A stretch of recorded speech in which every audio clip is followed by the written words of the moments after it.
So where do you see, how big do you see this business going, and how big is the market? So let's start. Let's talk about the numbers Yeah, here, right? yeah, And I always give the example of Australia. Australia is a country of about 20 to 25 million people. That's the population of the city of Karachi, one city in Pakistan, yeah. right? And that's a continent. Australia is a continent, and here you've got a city. So how big is this market for BNPL, and how do you how much growth do you see within your own business? Yeah, so a couple of things here. Of course, the market is huge. If we think this country is 300 million people, and everybody out of those needs, or not everybody, let's say 70% of them need a phone at least. Yes. A household of five needs a fridge, a refrigerator. They might need a washing machine. The earning member needs a bike as a transport. So, All bare necessities. so, Yeah. so just in a single household, you're looking at about 8 or 10 products, right?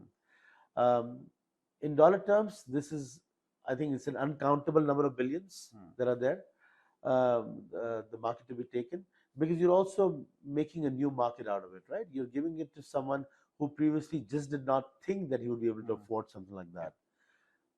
But of course, there are challenges with it. One of the big challenges is that being an NBFC, we're like a bank. We Yeah. need money to loan money, right?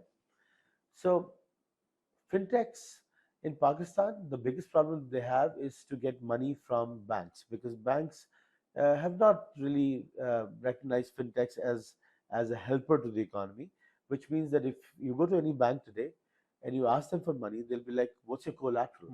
And your receivable is not your collateral.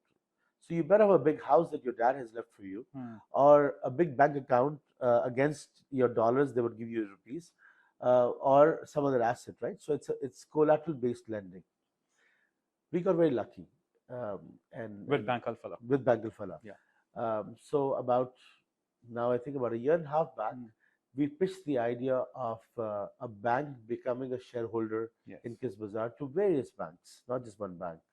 And most of them just rubbished it off that you're going to work with people that we don't even think are bankable. I think Bank Alfalah, the management was way more far-sighted in that.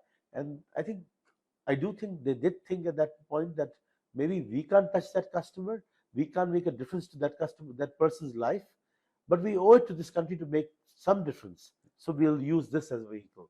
So now Bank Alfalah, through the office of Akun and Forbes, who was kind enough to advise us on this and run us through this transaction, um, is now 7.5% owner of Qist Bazaar, and in coming times might even become a bigger percentage holder of Qist Bazaar.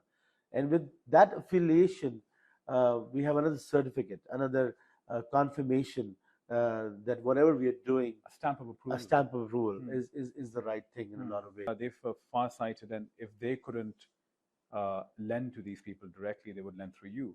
But it wasn't just, I'm sure if they wanted to, they could, but they saw your reach, right? They saw your model, and they were betting on you as well, right? I hope so. They couldn't, they couldn't get Arif Lakhani to sort of come join Bank Alfalah. So that's another, that's another reason why, that's why that's why Microsoft bet on, the founder of OpenAI, right? You can't get them to come on board, so we invest through them in their company and sort of reach a wider audience through them. Yeah, but usually in Pakistan, institutions like banks don't feel that there's anything that they can do. They feel they're master of all, which they might be. So again, that's why I feel there was a farsightedness from the management, from the CEO, from their board, from their risk, that they were able to identify, and they're still supporting the biggest way. Like I just gave a presentation a few days back about how we've done in 2 years, and I think the CEO and the team really values us as a partner, and they're proud to call us as our partners, and they're putting in more resources behind us to back us up, which a fintech needs. Which a fintech needs. I mean, as you said, Yeah. in order for you to sort of expand, you need the funding. Absolutely. Right? You need a bigger loan. Yeah, funding and also they help us in strategizing things as well. Of course. Remember, they've been doing lending in Pakistan for the longest of time, right? Even though we are lending to a class that they haven't lent before, but we're still learning from their experience. I mean, every few weeks, their strategy department gives us a little bit of what we should do, Yeah. and we take it very positively, and we try to put that in our system, and that's helped us. Yeah. We're very lucky with that. You, Yes, blessed and and lucky. blessed, lucky, and hard work and foresight, right?